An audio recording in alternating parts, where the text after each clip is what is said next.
Oh my god, hi. Are you ready to learn how to be elite? Are you ready to learn how to be rich? Are you ready to learn how to be a high value bitch? Well, guess what? I look like I have money, so I can tell you how to be high value. Even though I'm gonna be fucking collecting Dogecoin like they're pennies and telling you how to join Wfabb, I'm telling you that I'm elite and you should listen to me because I have black gloves on and a black dress on. Okay, sorry, let me stop being fucking annoying. Hello, everyone. I'm dressed up for the occasion right now. Do you see? I am so dressed up. I'm apparently dressed up like how I'm supposed to be to look rich.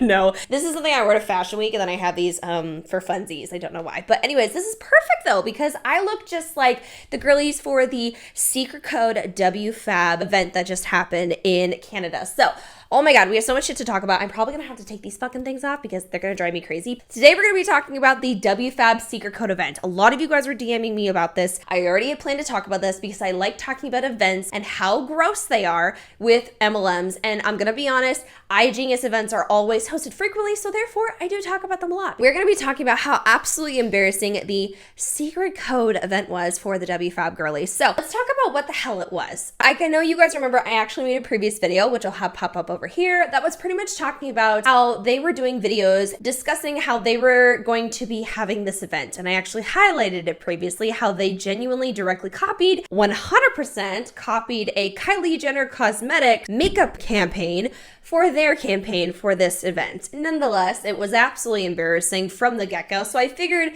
it was probably going to be a nightmare and I might as well talk about it. Let's discuss all of this. For these events, they talked about how it was very exclusive, how it was super unique, and how you were going to get some incredible knowledge from this, which I don't like what they do, but I had to give them the benefit of the doubt because maybe they were actually providing some good, legit advice and information to people who don't have access to it. Okay, that was sadly not the case. So I want to show you guys how it was being marketed off as. I have to take one of these gloves off because fuck me. So this is a screenshot of what they promoted it as. The news is out. On October 21st, we are hosting a live event to share the secret code. There's information only 1% of society has access to, and we decided to come together to break the stigma. This event will be a revolutionary breakthrough to help you become a money magnet. It will be taking part in Montreal. Doors open at 5 p.m. Dress to impress. See you there. So they made it to where like you had to DM them for a ticket, which is already sketchy as hell. But I was like, this is probably on Eventbrite, isn't it? And sure enough, I Googled it. I found the event. They were selling tickets for like 20 bucks or so. Again, right here from the get-go, they're already talking about how, well, this is something that only 1% have. Quick question, and this is not to be disrespectful, but what in the absolute fresh hell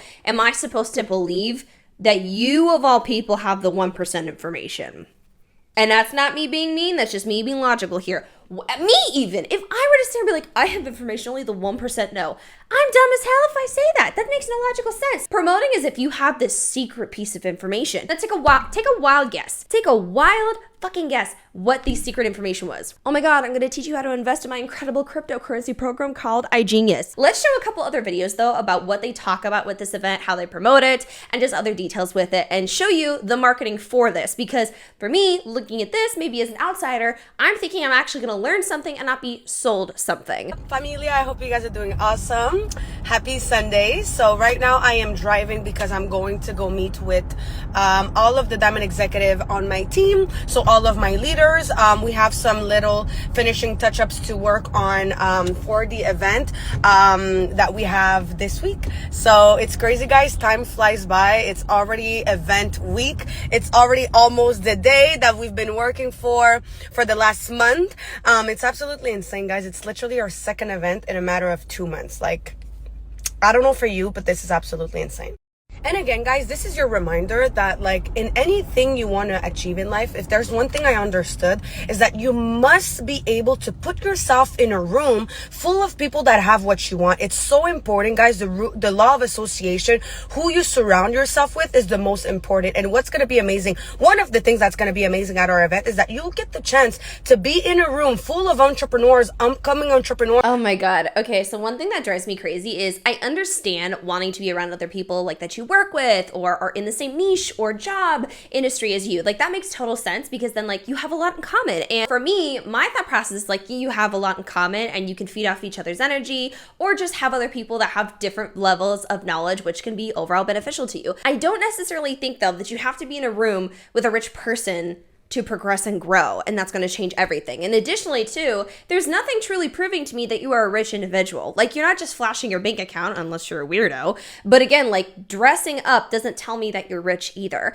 And so another thing I would like to say, too, is her saying, well, this is an opportunity to connect and network with people who are a part of business or entrepreneurs. There's not a single ounce of entrepreneurship in this, especially when you call yourself an entrepreneur, but you copy other people's marketing campaigns, when you call yourself an entrepreneur, but pretty much your success is essentially developed by the recruitment of other people, when you call yourself an entrepreneur, but you don't even own the company that you are, going on and on about claiming you're a business owner for. That's not really being an entrepreneur. Entrepreneurs create things. You're not creating shit, okay? I hate when people say that because, again, other people that maybe are unaware and actually do go out of their way to purchase these tickets, it gives them the illusion that they're going to be around actual professionals. Because again, when I was in college, I would get emails about job fairs or events where I could actually be in a room with professional people, and I knew I could walk in and talk with them, and I would actually be getting real knowledge, real connections, real networking, and it would be smart for me, whether it's internships, whether it's anything else. Now, I didn't need that because I was super duper blessed to have an internship offered to me by someone I knew very closely to. But those things are accessible, and you know what you're going to get yourself into when you walk in, and you know they're going to be professional. They're not going to sell you something. They're not going to sit there and say, oh, well, if you want to work for me, you have to spend like $1,000. And no, that doesn't happen. You don't have it to where they try and pitch you this weird thing or pretend that they're this rich person. They're just chilling, trying to hire you and trying to find other talented people to work with. This is weird. And six-figure earners in one room. All people that have businesses that know what they want. Can I also say the heavy emphasis on six-figure earners or seven-figure, whatever the case may be, is so odd to me. Because when I walk into a room, my first thought is, I don't give a fuck how much you've made.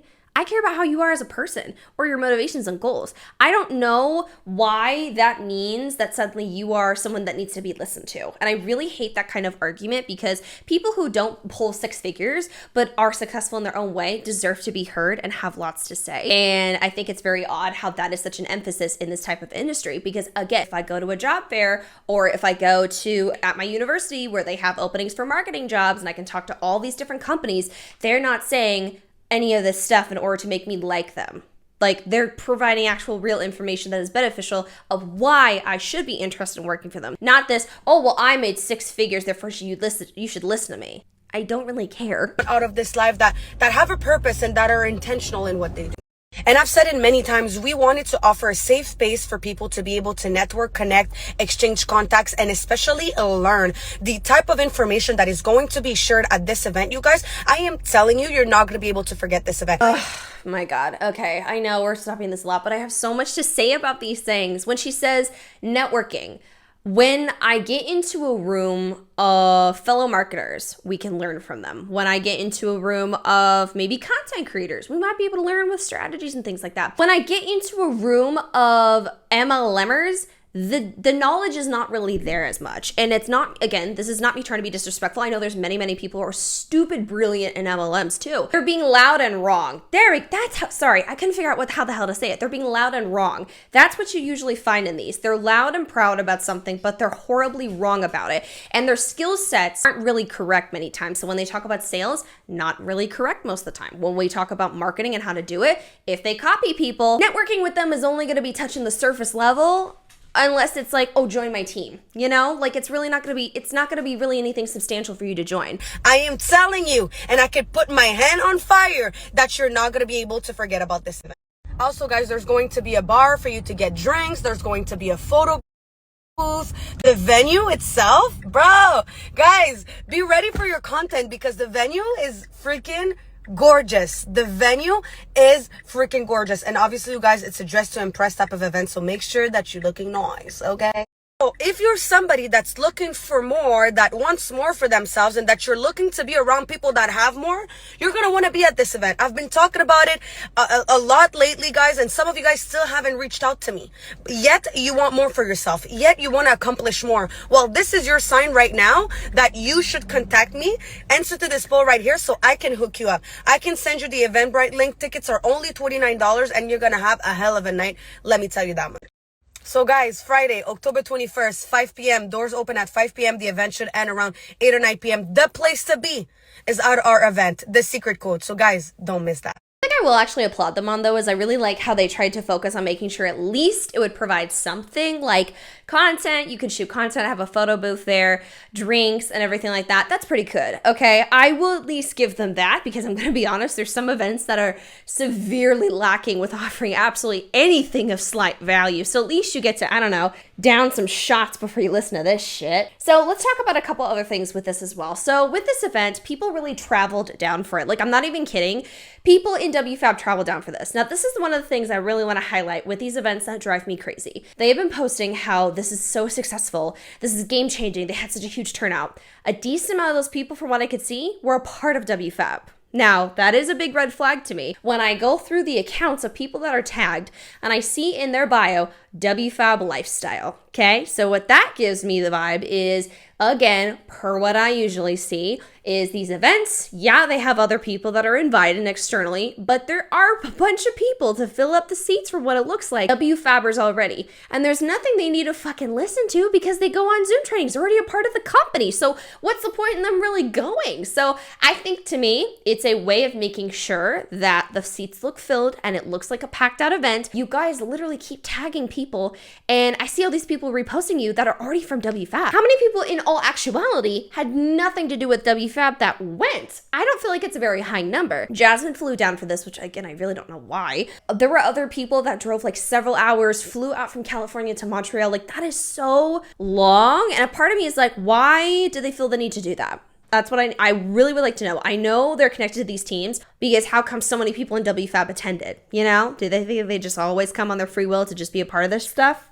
You know? Now with all that, though, they started actually having their teaching and promotional aspects of this. So they had multiple different people go and speak. So I'm going to start playing some of this. One of the first things, though, I want to show you guys is clips of how they would walk onto the stage or end their stage presence. Now, again, I'm going to tell you right now, I am all for having fun. I am all for, like, doing your own thing. You are who you are, introvert, extrovert, whatever the case may be, great. However, if you're promoting something and if you are displaying a business opportunity, something professional, you are essentially presenting something of significance in hopes that they will participate in it.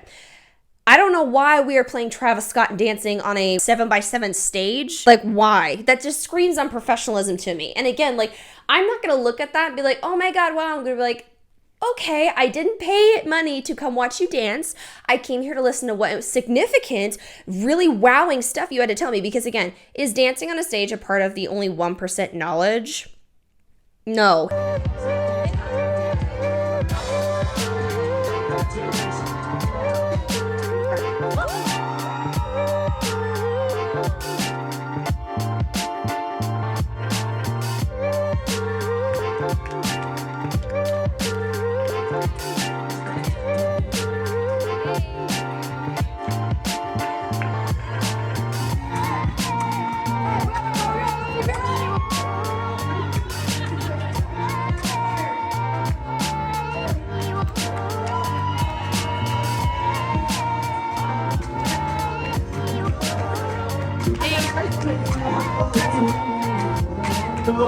And that's also why I'm just like, again, there's some things that you just don't do with other random strangers or people that you're presenting something of significance to, like a business opportunity, compared to what you would do or perform in front of friends. This is an entirely different, but this is why I feel like these people are not true, really good business owners, entrepreneurs, etc., because they lack levels of professionalism and self-awareness. But let's look at some of the substance that they had to offer us when it comes to this event. So I'm going to start playing. 1% of the world that runs the world. Who are they?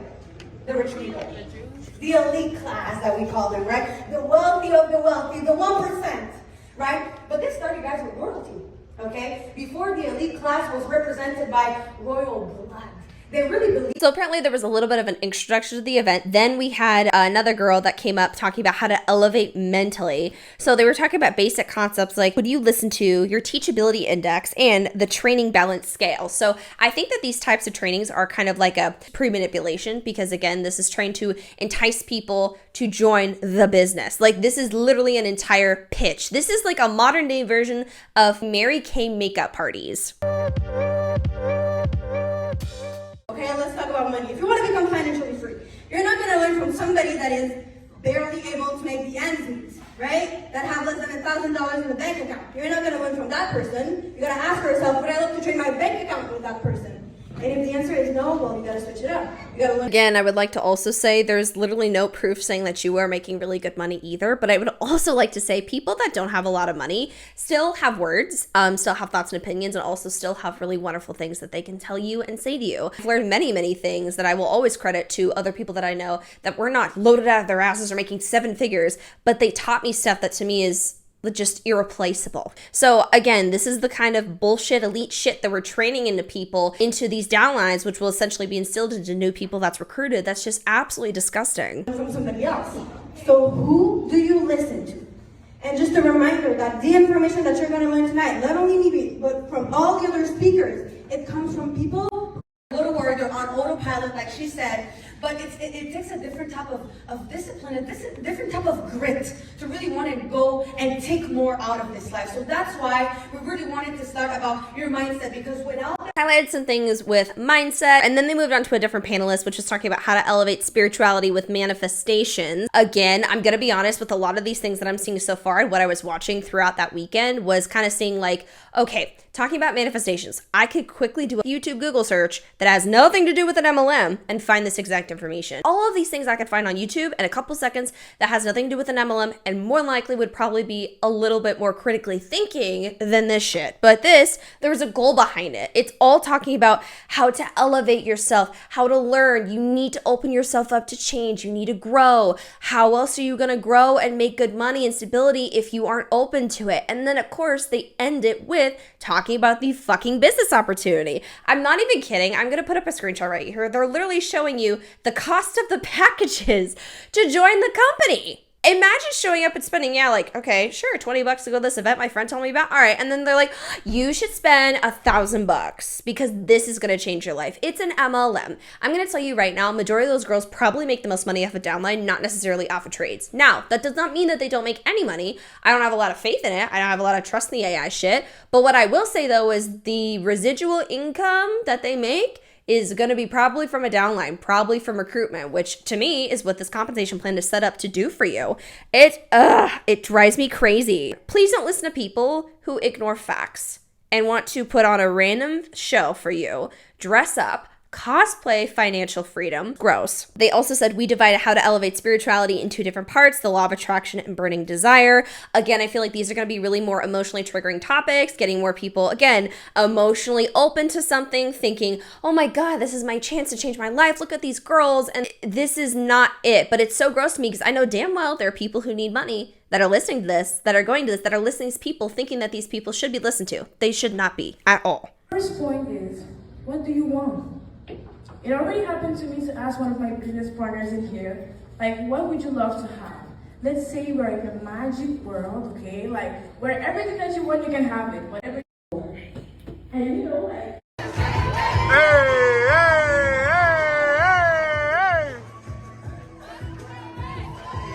So, it was at the point that people were asking me, Ashley, what do you do for a living? And I used to say, I'm going to school full-time, I'm working at the bank, and I have a side hustle.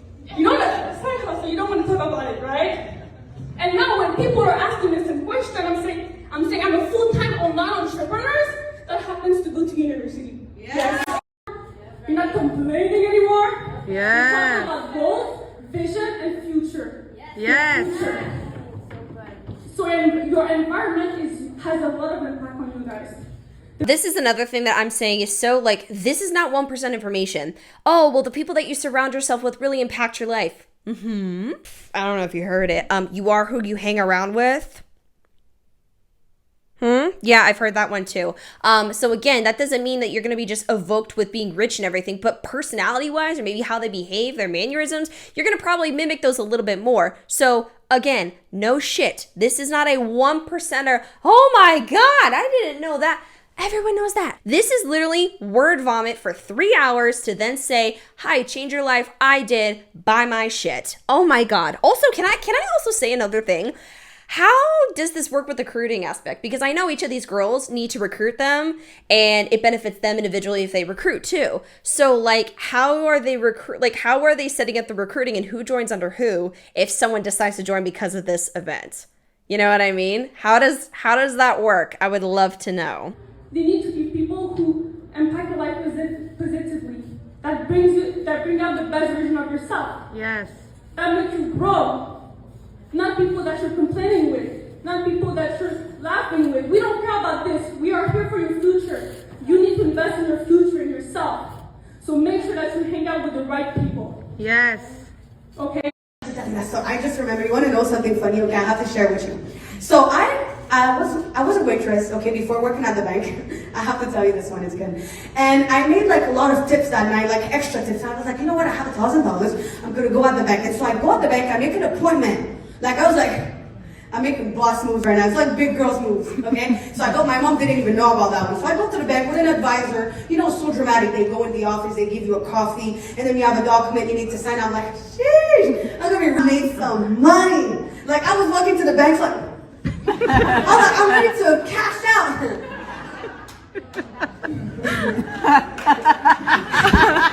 I don't know if you want me to tell you how much I made. Oh yeah. A little back. Tell us. 32 and 4 cents. Damn.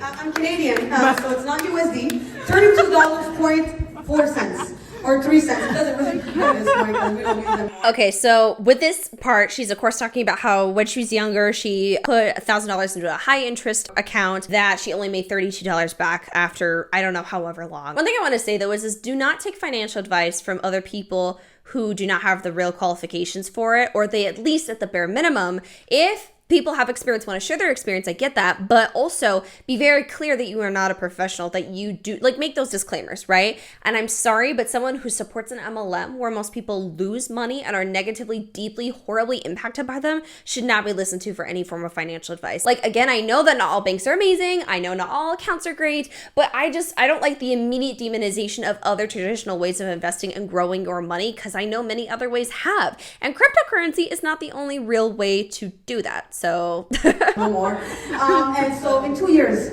highest interest account at the bank. I have to sign paper and a documentation and to see the director of the bank. You understand what I'm saying right now, right? And I went there walking like I owned the friggin' city, and I stepped out of it like a bit more conservative. So maybe some of you guys are like. So now, with towards the end of this, we start showing off how she's able to quote unquote trade. She's breaking down their beta strategies with artificial intelligence. This is a more conservative strategy looking for opportunities to buy, whereas alpha strategies are high risk, high reward. So one thing I want to say is that all the time, they always talk about the AI. They always talk about the most expensive one. And sure, here and there they'll highlight the cheaper options, but they're always like, just do the AI, it makes you so much more money. But they literally never talk about how, again, it's like almost $1,500 to get started. Almost, again, over like, I think it's around 100 and something in order to keep paying every single month. And then again, I've been told that you have to spend over $1,000 to put into account just to simply invest, which you could lose very quickly. Almost 3K here, just at the very beginning of this to get going. That's spicy, you know, I'm like a conservative, like I don't want to do too much. That's going to be a good one for you. So beta strategy will operate best when the markets go up because they look for a lot of opportunities to buy. Obviously, you guys, it's an AI. Basically, you know, for those who don't know, by the way, AI is artificial intelligence, right? Like Tesla, like Siri. Oh my God. So why is she not kicking off her presentation talking about AIs and breaking down what an AI is, talking about how it works, and then discussing how the AI works for you instead of being like, oh my God, I forgot to tell you about the AI. You see what I'm saying? You know, like we all, oh my God, Siri, talk to me, and then it starts talking to you, and like, oh my God, that's so weird. Alexa, they talk alone, that's weird. But that's the same thing. But we take advantage of that in the financial markets. So my money is working for me while I'm talking to you right now. Isn't that a flex? Listen. So while I'm talking all of this nonsense, looking good, and my videographer's taking things, my money is working for me in the background. I don't need to do anything because I don't even have my phone. You see, I don't have it. But that's also making claims as if this is going to work out for you. And that's actually something that iGenius has at least, bare minimum, made clear of. Past gains do not represent, future returns. And so, yeah, this could possibly work out with you. But many people talk about how even with the AI, it doesn't always work, about how it doesn't always make you money. And they act as if the AI will do it all for you perfectly and you'll always make a good return in money. And I do not have any faith in that because, again, it's technology. Technology fucks up. I mean, you guys know there's times when TikTok is down and I have to go on Twitter and be like, is TikTok down? And they do. If big companies fuck up like that, what's to say that your AI wouldn't mess up too?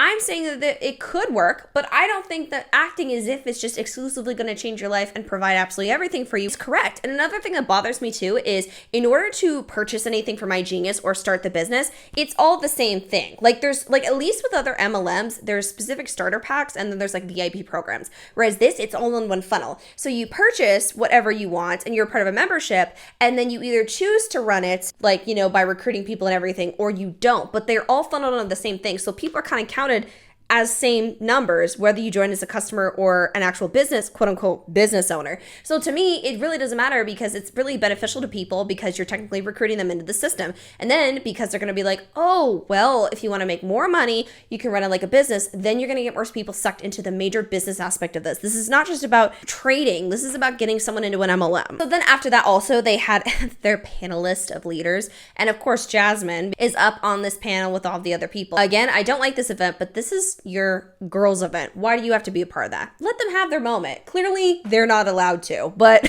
she flew down and is the leader panelist and had to be introduced. And so they had people asking questions and talk. And so this was a very specific panelist section that I wanted to highlight that was very fascinating how she talked, because again, it's still adding to this very interesting mentality of brainwashing, about having this ungodly belief, even when evidence is right in front of you telling you should stop. At the beginning, because sometimes you are starting something new and people don't support you, maybe your friends or family, and you think that they will support you, but they're not going to do it. And it's normal because you have the vision of yourself, right?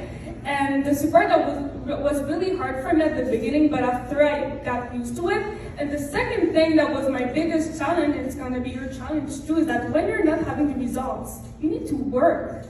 Even though you're so desperate, you need to work. And this was my challenge because sometimes you don't have results for months and you want to quit, but you... And this is why y'all fucked up. At an event, you said, oh, many of us don't have results for months. So you want people to shovel out thousands of dollars and just risk it all with possibly no return for a while, or more than likely no return at all. But you're sitting here like, yeah, I've lost them too, but like, you should join us. Are you really serious here? Like literally, that would be like me walking over to a job fair and walking up to like, I don't know, Pepsi. And I'm like, hi, are you going to be hiring marketing manager? Like, I'd love to work for you guys. And they'd be like, oh my gosh, yes, they give me information. But then they close it out by like, well, I mean, something that you have to know is you could probably not get paid for months. But like, you just have to keep working. The door is right there and I'm walking right towards it. You don't have to quit, you have to continue, and you will get it. Yes. So my challenge was that I had no one to talk to when I was like crying on my bed because I had no results, right? But I still made it. Yes. Real quickly, I have to point something out, and I don't think Jasmine looks happy about this statement, and I think this was an accidental fuck up. I know all the other girls are like, yeah, she's so right, but I think Jasmine looks annoyed with this statement specifically because she's highlighting losses, not doing good, not making any money, and that's kind of contradictory to what you want people to believe. And so Jasmine actually isn't saying yes with everyone else. She looks fucking annoyed. Yes. So my challenge was that I had no one to talk to when I was like crying on my bed because I had no results, right? But I still made it. Yes.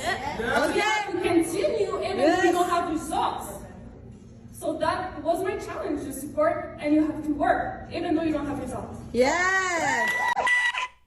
It was very interesting. So again, towards the end, they were highlighting other things like other people coming. They had a videographer. They had a lot of people from Wfabb. And then right after, they had on the weekend that they were going to be having an entire mastermind for the people from Wfabb who did come down to visit. So let's talk about my last and final thoughts. One, I do not think that this was a completely sold out event. I did see several chairs empty. And then additionally, there were a decent amount of Wfabbers. This was not a sold out event. Again, it's a sold out, incredible event when you have people that are random viewers of yours that want so badly to talk with you and meet you, therefore they buy the ticket, not your downline that you convinced. Second of all, major lack of professionalism and logic, and I thought it was super weird how instead of thinking that you're going to learn something, you are literally learning that you need to join an MLM and buy or join their shit, which is so ridiculous. And again, to me, it was totally not proper marketing. And I also thought that it was very much false advertising, because it's false advertising when you go on and say that you have very unique information. What all of that shit was easily found on YouTube, right? Google, you heard of it, stuff that I learned in 3rd grade, that kind of stuff. And then paying to watch people dance on a stage is absolutely embarrassing, to say the least. And claiming that this was so successful and life-changing for people, I think is just gross, especially when the failure rates do not lie, especially when, again, I have so many videos videos on my channel displaying how toxic the environment in Wfabb is, but trying to prey on more people in this economy. And again, per what I have said before, cosplaying being an elite rich woman when you are none of those things at all is very odd to me. So that was it for today's video. Big yikes, very uncomfortable with that, but I hope you guys enjoyed today's video. Don't forget to comment down below what you guys thought. A like, comment, share, and I will see you guys in the next video. Stay glow, my beautiful queens. Love you. Bye.